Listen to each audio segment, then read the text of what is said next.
Well, how are you folks doing? It's Military Chevy getting back to you with a way overdated or outdated video.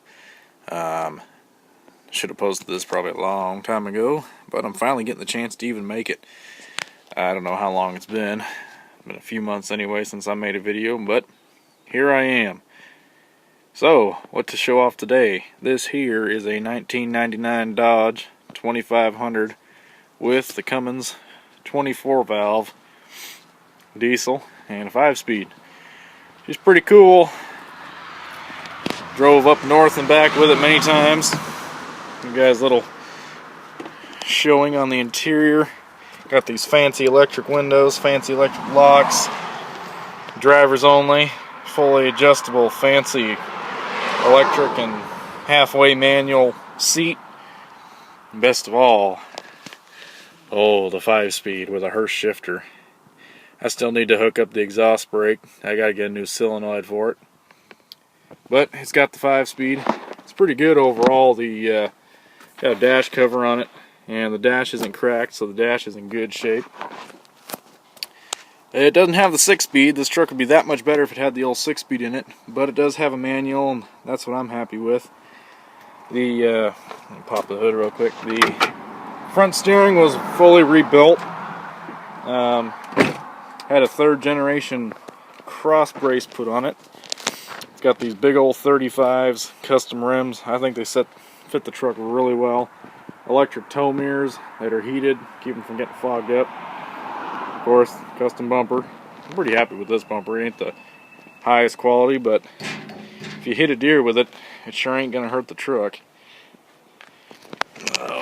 Got a brand new gearbox and everything, so for a 2nd gen it actually steers very well. Show y'all the motor here. There y'all go. This is a good old 24 valve. I put new batteries in it, redid some of the electrical connections because they were getting pretty sad.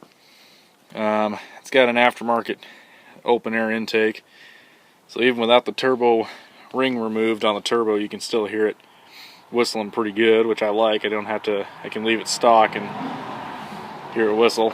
I like a turbo whistle. Yeah, it's got this custom intake elbow. I'm thinking of going with the Banks high flow eventually. I think a Banks dual would be awesome with this, but I don't even know if it would fit. So I'm thinking of going with the Banks. It's a big red one eventually, but we'll see. That's down the road. Right now it runs beautifully.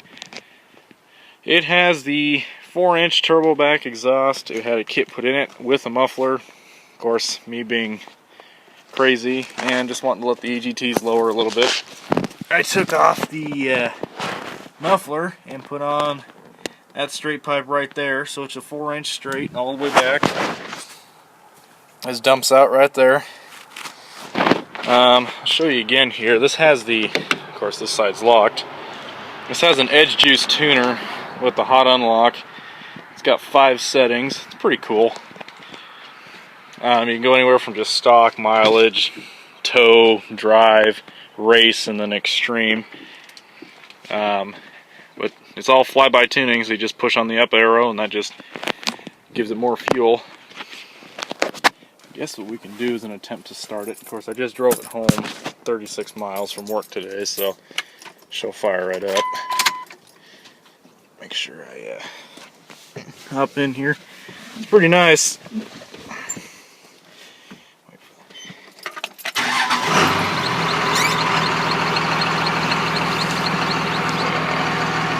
Shows your EGTs, shows your intake, miles per hour.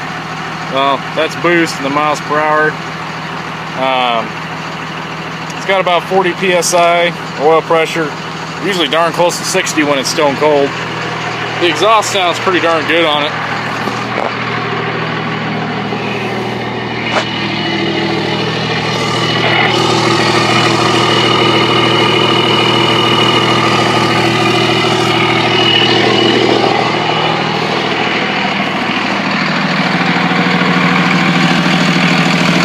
Big old fan.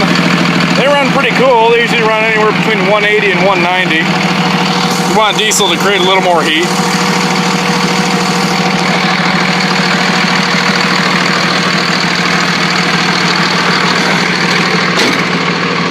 got aftermarket headlights. These are way better than stock, guaranteed.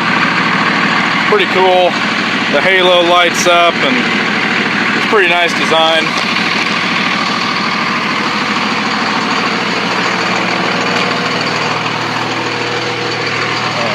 Show you the back seat. Got a bench in the back. I cleaned all this up, had a bunch of dog hair and shit on it, so went and vacuumed this all out real good, and now this is pleasant to sit in. Everything works pretty well. She's got, I don't know how well you guys can see that, but 268,254 miles on her. And runs beautifully.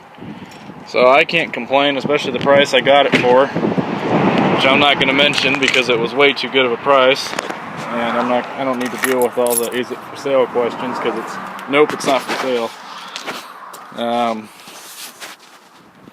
don't really know what else to show you guys. It's got 1 ton.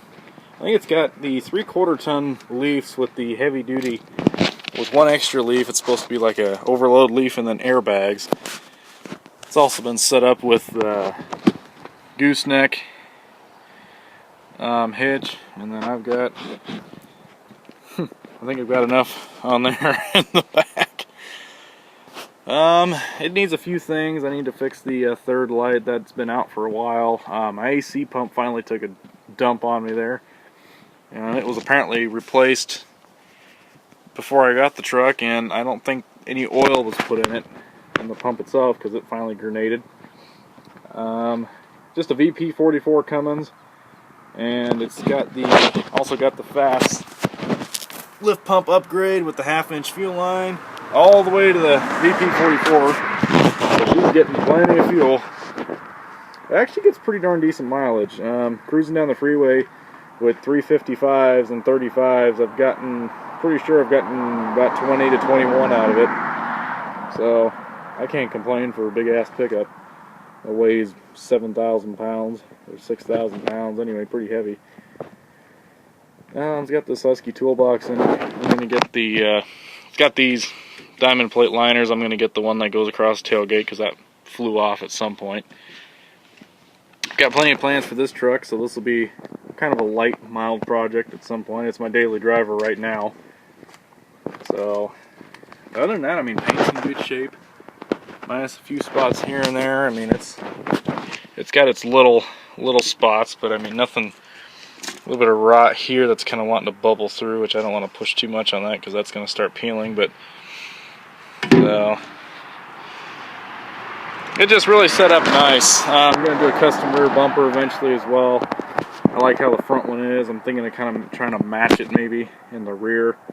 I'm thinking of doing one of the old Barden style bumpers, kind of like what's on the 64, but a little bit deeper, but definitely with the diamond plate on top to kind of match the front bumper, and then be a lot tougher for towing if I want to use the bumper hitch. I mean, I've got 2 levels of hitch right there, and I've got a couple different freaking trailer hitch setups here, kind of monkey wired in, so I'm going to try and fix that as well. But that's enough of this here truck. So this is my 99, running like a champ. Christine, the old 64, she's still running good. I'm going to do brakes and steering on her this year, so stay tuned for that. And if money and funds and time allows, I may finally get the Road Ranger gear splitter I think I was talking about to you guys a long time ago. So we'll see when that happens, but I think that'd be pretty cool and a pretty good investment. The old V6 is pretty tired, but she still keeps kicking along, and the more I drive it, the more I love it, and the more I'm getting used to it again. It was quite different going from that truck back to this after so many months being away. Oh yeah, and by the way, I'm not at the railroad anymore. I ended up going through and laying a bunch of people off, and well, I was one of them, so I got out of the railroad, and I'm going to take a different path. So I'm back here for a while, so you guys can guarantee that progress on this here 66 will be starting up again faux show. It's been too long. Been about 8 months since I've worked on this truck, and it's time to get her done and get her going again. So I don't have that much more to get the front end put together. Got the inner fenders and core support.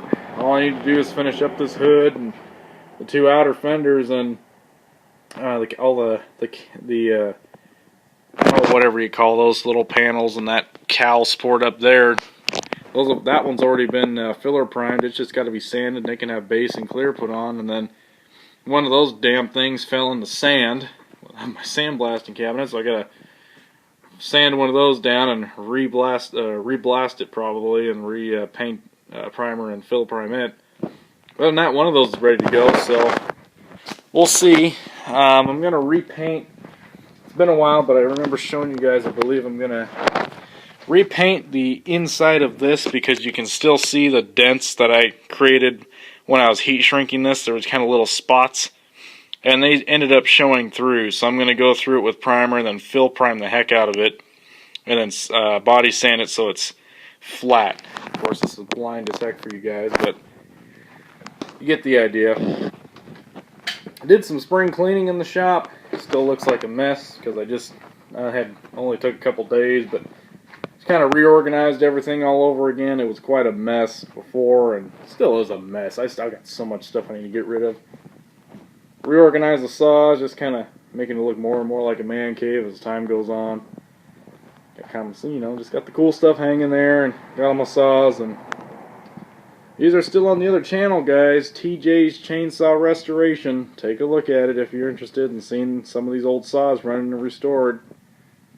Just throwing that out there again, because I'd like to see more subscribers. I know I've got more subscribers on this channel, so thank you. I think I'm at over 1,500 now, which isn't amazing, but hey, you know what? It's 1,500. So, definitely not near as many views. I think only about 300 to 400 each video, but you know what? At least some people enjoy watching the crap I post. Well, I'll catch you all in the next one.